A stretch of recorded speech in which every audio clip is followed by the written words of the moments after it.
Good morning. Hi, everybody. Nice to see you. And welcome to our next lunch talk, our ADRC lunch talk. And it's great to see so many people here on this beautiful spring day watching this lecture. And we're so excited for today's talk. In fact, this has just been a very exciting time in our field in the last year or so. And we're very excited over the next 6 months or so to be bringing you more talks about some of the new developments happening in Alzheimer's disease research. Without further ado, I'd like to introduce the director of the ADRC, Dr. Mary Sano. Well, thank you, Dr. Sewell. We really enjoy these talks, and I'm always so impressed with how many people come to join us. It's very important to us. I also want to thank all of you who join us in our research. We have individuals who have been invited, who join our annual assessment program in our ADRC and also in our clinical trials and in many of our other sub-studies. So we're very excited to be able to tell you what the research is really all about. And today's speaker, it's really an honor for me to have a chance to introduce her to you today. Today, you're going to be hearing from Dr. Fanny Elahi, who's a physician scientist and an assistant professor here in the Department of Neurology. She's a neurologist, and she's also active in the Department of Neurosciences and Pathology here at Mount Sinai. Her work focuses on using blood and spinal fluid to understand brain aging and examine the link between disease of the brain and its small vessels, as well as all of the aspects of dementia. So the goal is, her work is to eventually incorporate these simple blood tests into your annual checkup so that we might be able to identify disease and disease risk very early. Dr. Elahi is really passionate about translating the work she does in the laboratory to clinical application. And so we're very excited to have her here. She'll be telling us about her work and specifically about how we can learn, we can use blood biomarkers to tell us the most about our brain and about cognitive aging. So, Dr. Elahi. Thank you so much for that introduction, and thank you for inviting me to speak to you all. I'm going to share my screen. Can you see my screen and hear my voice? Yes. Perfect. All right, so today's topic is going to be really focused on blood tests for neurodegenerative diseases, with a special focus on Alzheimer's disease, where we've come the furthest. But before I really dive into a few key discoveries in blood biomarkers, I want to give a little bit of historic as to the path that we've all taken as a research community to get here. So at death, when the brain is examined, there are numerous pathologies that are observed in the brains of individuals with dementia. Many of them, many brains have 2, 3, multiple pathologies, lots of vascular problems, and the Alzheimer's disease neuropathological changes, as well as others that we've discovered over the past few decades.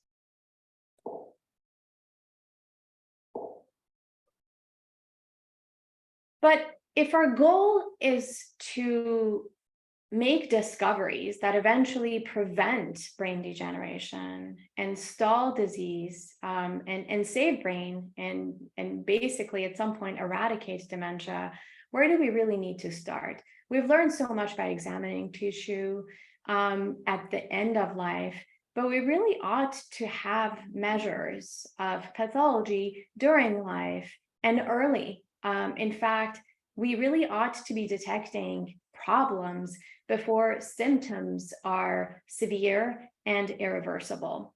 So what we want to do is to build predictive models using molecular measures from blood, cerebrospinal fluid, and at this point, still incorporating brain tissue as our gold standard, in order to understand drivers, molecular drivers of clinically meaningful outcomes. In addition, what we are very focused on at Mount Sinai Alzheimer's Disease Research Center, and now I would say nationwide, but it really is a huge focus for us, is to build models that are truly generalizable, built on real world data, and incorporating all walks of life and a true diverse cohort, which we have the fortune of having at Mount Sinai. And ultimately, all this research work is going towards building better diagnostics, which are absolutely critical and the very first step towards game-changing treatments. And I'll show a few examples of how we're inching towards treatments. Just to show you the complicated landscape of dementia here in purple down here, these are the syndromes. So it's the clinical presentation of dementia. There are multiple different kinds of dementia, Alzheimer's being one type.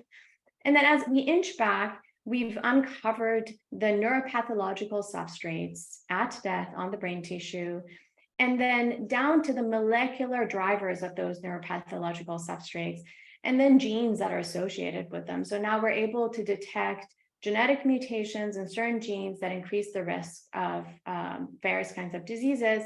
And we've gone even further than that in incorporating information from the entire genome into polygenic risk scores that allow us to predict. So we've developed really biomarkers on all levels. But what we really need to detect are early changes in mood, sleep, movement, perception, connections with each other, the human connections that we have, cognition, basically all the phenomenology of our life as we age, and to have abnormal thresholds for pathology.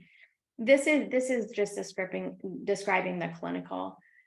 But to get to treatments, what we need to understand are what are the molecular drivers of these abnormalities. If we have mood disorders in neurodegenerative diseases, what are the molecular substrates? How can we treat them?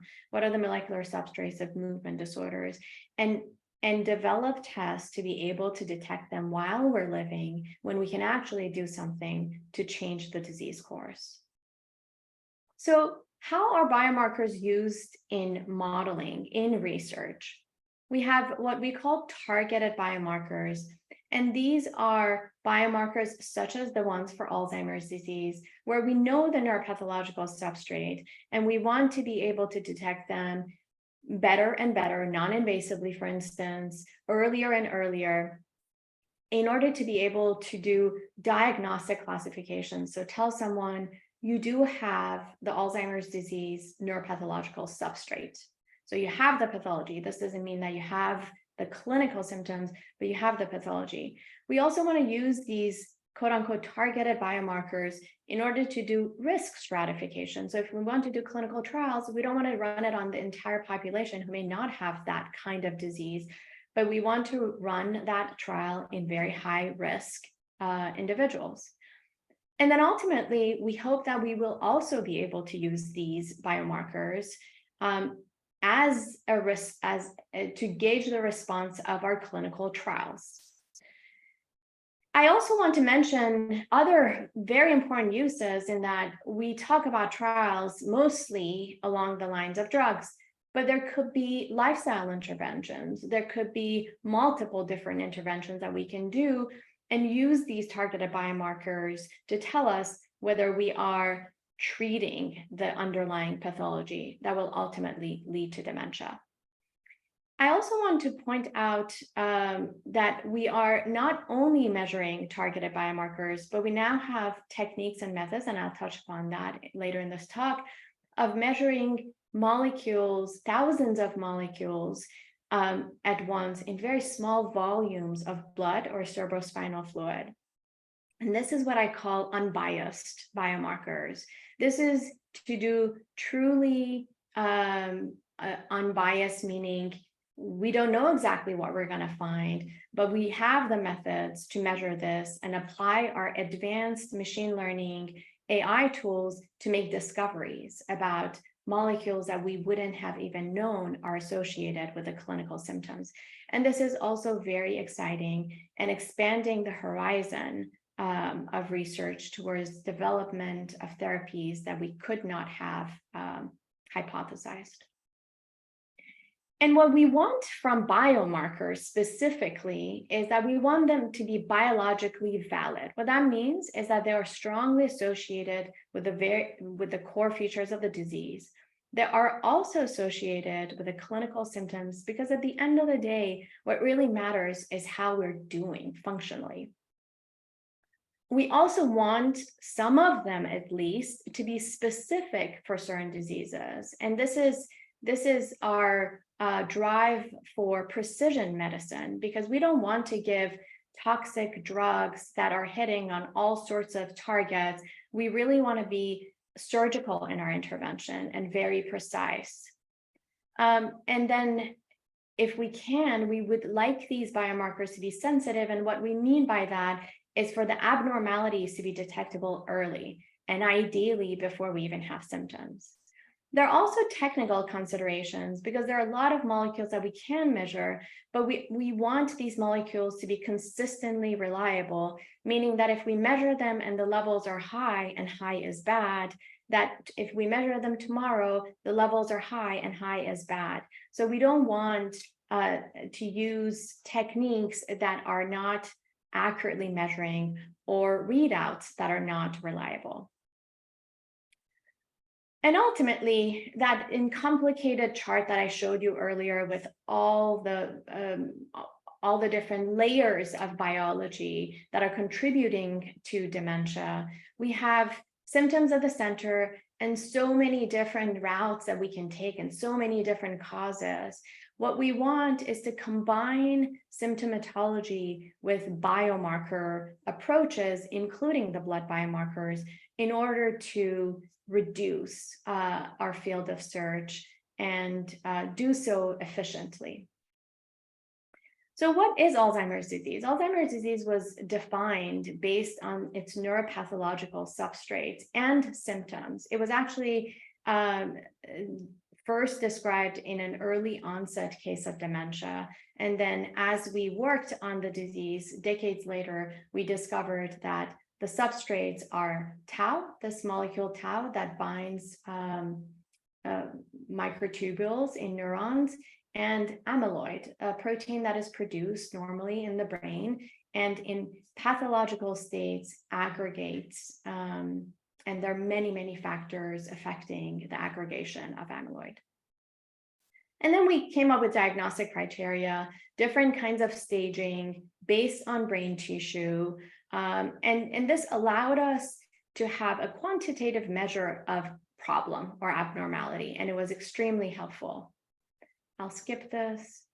I also want to point out that just measuring the molecule was helpful, but understanding all the different kinds of modifications that tau undergoes has been very eye-opening and adding to the specificity of our measurements for disease.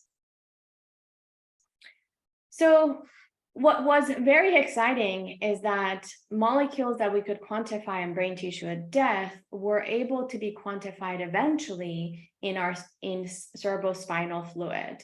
And this is just showing that first report where there's Alzheimer's disease and other kinds of dementia, and showing that the levels of tau in the cerebrospinal fluid of individuals with Alzheimer's disease is very elevated.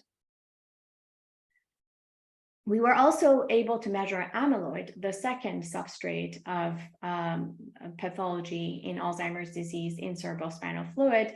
And in this case, as I showed you, amyloid aggregates and accumulates in the brain. So levels are decreased in the cerebrospinal fluid of individuals with Alzheimer's disease. This is a problem with clearance. So it goes in the opposite direction to tau.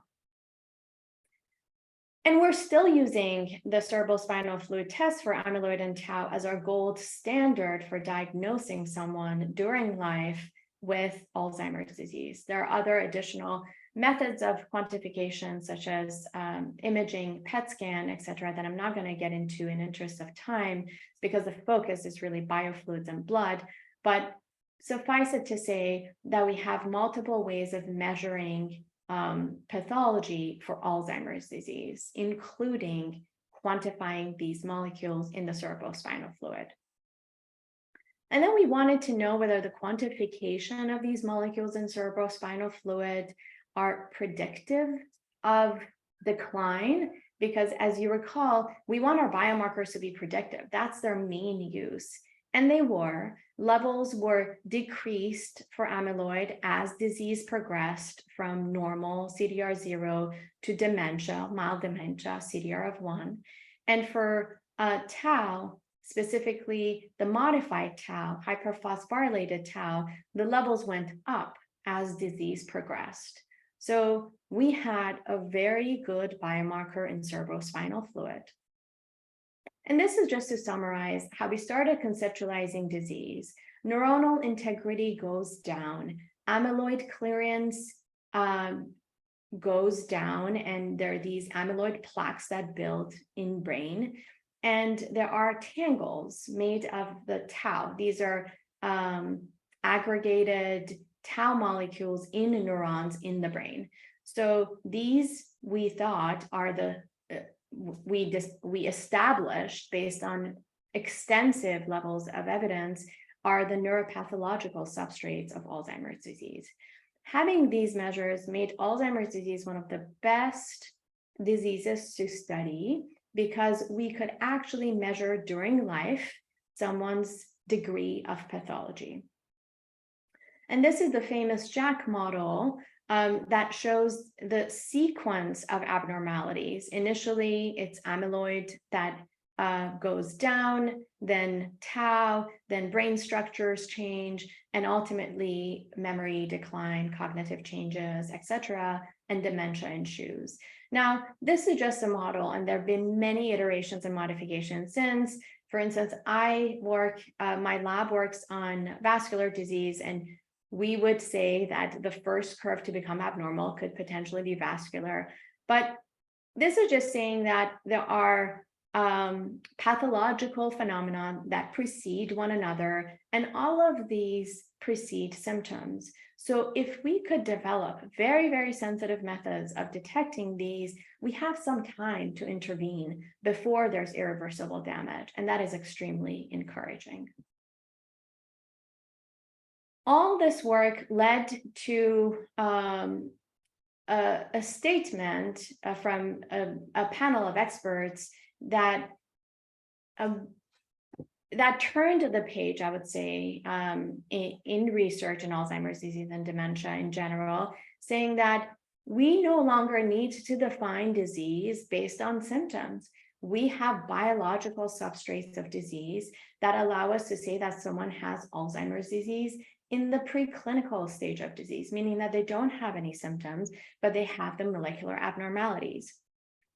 I have to say that this remains highly debated because many believe that Alzheimer's disease is a set of symptoms, but there's a good case to be made for molecular abnormalities that can define pathological states, and they don't necessarily need to be combined with clinical abnormalities.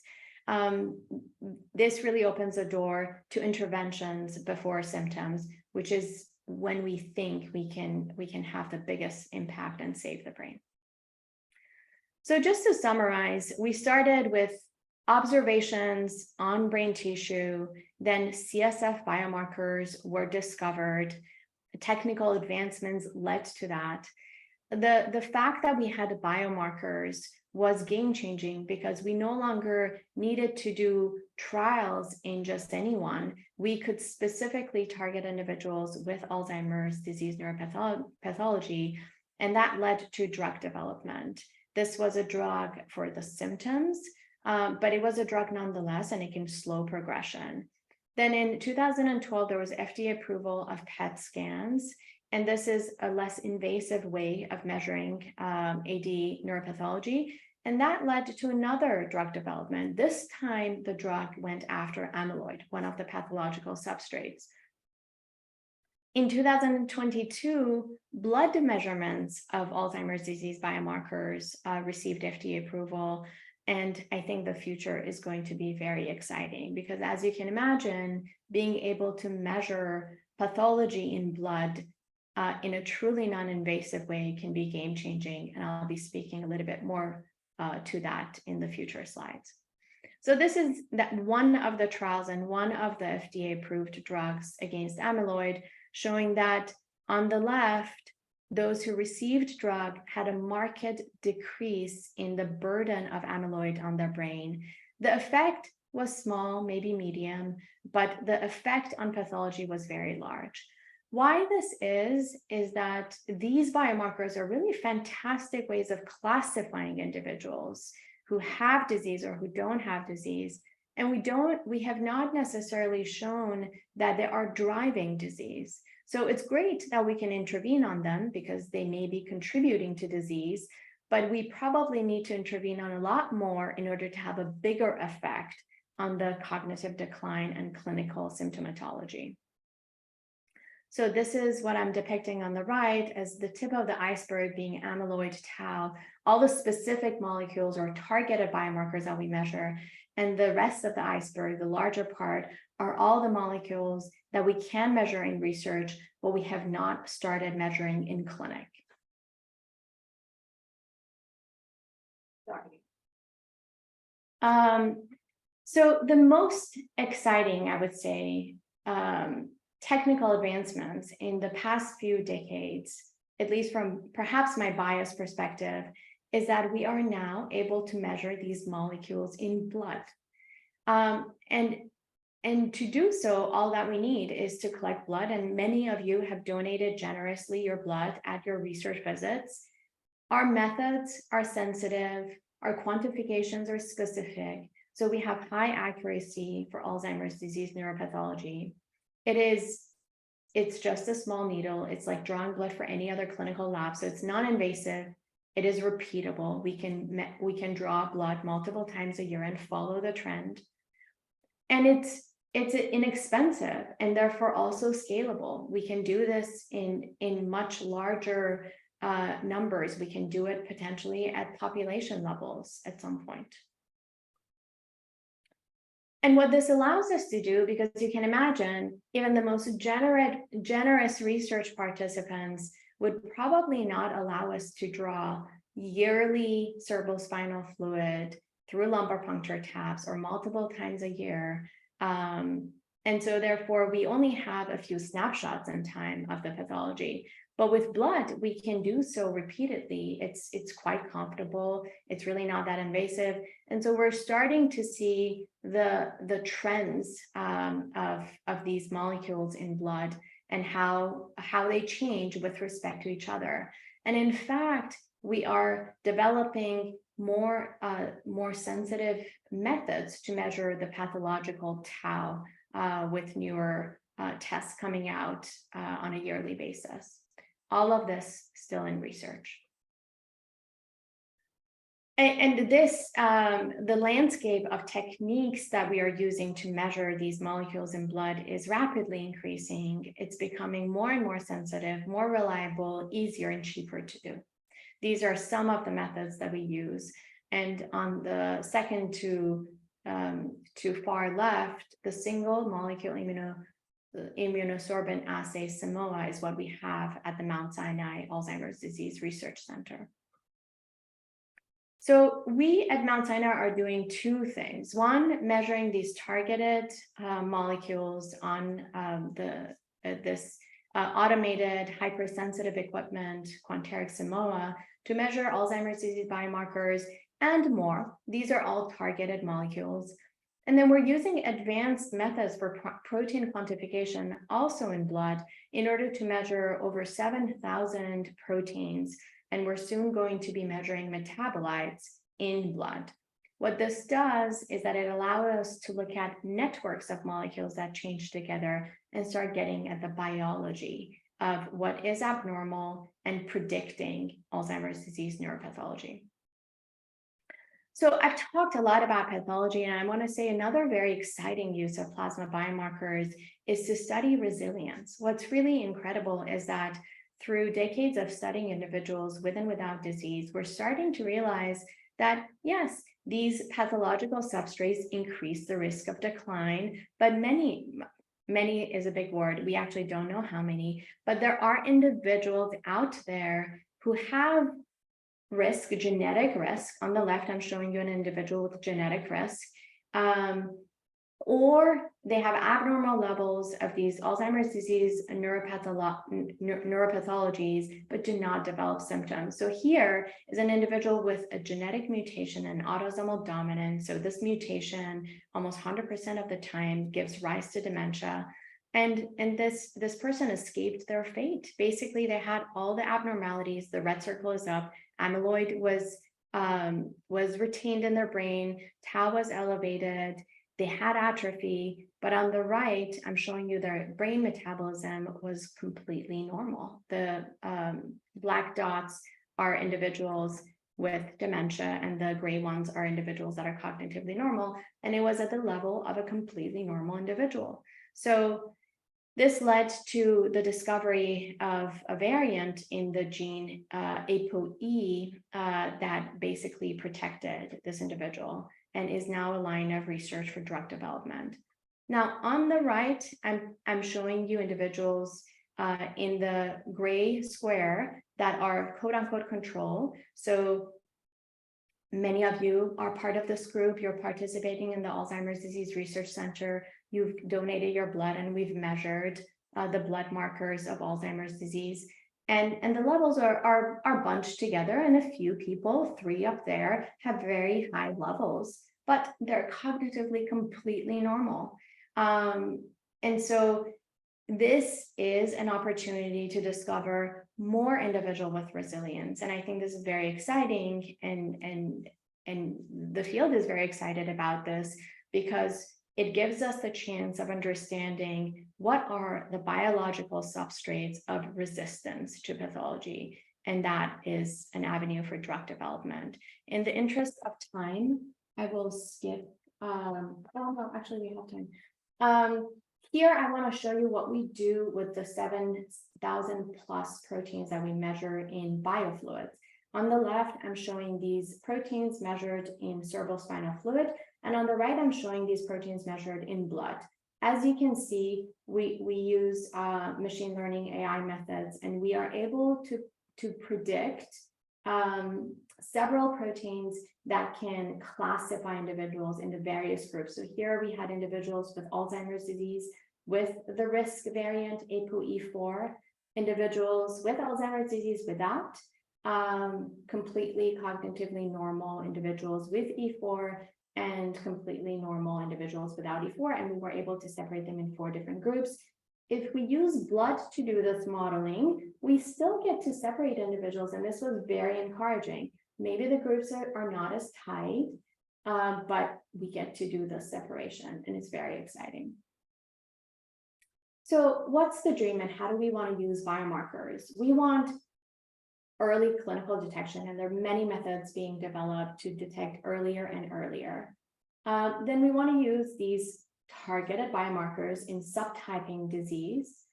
And once we subtype the disease, what we want to do is very specifically target that pathology and follow the symptom to normalize. This is in individuals who have symptoms. Ultimately, I think the dream is to use genetics and environmental risk, age, demographics, sex, race, and ethnicity, everything that we have access to in an individual, build a risk score for them, measure what I call preclinical biomarkers. So this is before any symptom whatsoever, and then again, do the same, implement targeted treatments. This doesn't necessarily just need to be drugs. It can be interventions, it can be lifestyle modifications combined with drug treatments, and then follow the biomarkers that were measured as being abnormal to make sure that they have normalized. So this is a very quick tour from 2 molecules, amyloid and tau, all the way to new approaches and that we can classify under molecular omics and analyses of networks of molecules that are abnormal in disease states. this is really opening the door to a new understanding of what it is to develop Alzheimer's disease and how we need to treat it. And as such, I really have hope that in the next decade, we're going to have numerous drugs developed for targets that we could not have quantified before. And so going back to that tip of the iceberg, amyloid and tau in Alzheimer's disease, it is extremely helpful to measure them because it's our best way to say that someone has pathology. And we really have these for Alzheimer's disease. And as a field, we're trying to develop them for a lot of the neuropathological substrates of dementia, but none have come as far as the biomarkers that we have for Alzheimer's disease, which are now implemented in clinic. But then what lies beneath this are molecular pathways, cellular problems, and a feed forward a relationship with clinical symptomatology that we're also trying to capture. We want to use the novel analytical methods that don't rely on very specific hypotheses in order to identify the molecular and the clinical pathological substrates of dementia at the earliest stage possible. This is our decade for making strides towards that. And I think the best method to do that is to still use that tip of the iceberg as the pathological readout, because we're able to quantify these molecules in individuals that are completely clinically normal. So then we use the rest of the iceberg to see what are the drivers of those abnormalities as an area for drug development. The other aspect of blood biomarkers that is very exciting is that we don't just need to measure them on individuals that we think are at risk for Alzheimer's disease. We can measure them in individuals with heart disease, diabetes, other kinds of systemic disorders, and start to understand what are shared pathologies and biological abnormalities across these categories, break down these silos and do drug repurposing or develop a new drug that helps more than just one disease. This is also becoming coming within our reach by using these sensitive, scalable, inexpensive biomarkers in blood.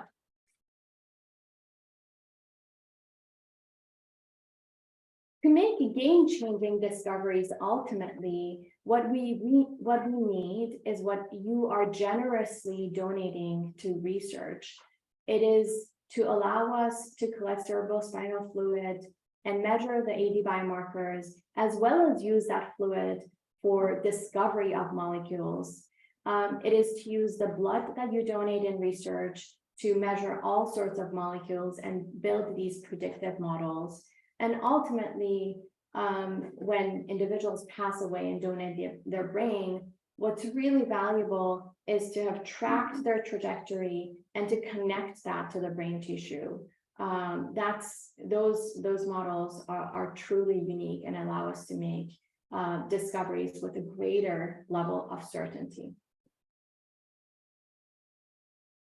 My vision for the future is that, my vision for the future is that when an individual walks into the clinic, we have not one, not two, but a panel of biomarkers that we're able to measure in order to say with great precision what are the pathological substrates of their symptoms, and have a set of treatments that we can implement in order to get them back to the homeostasis that they had and lost.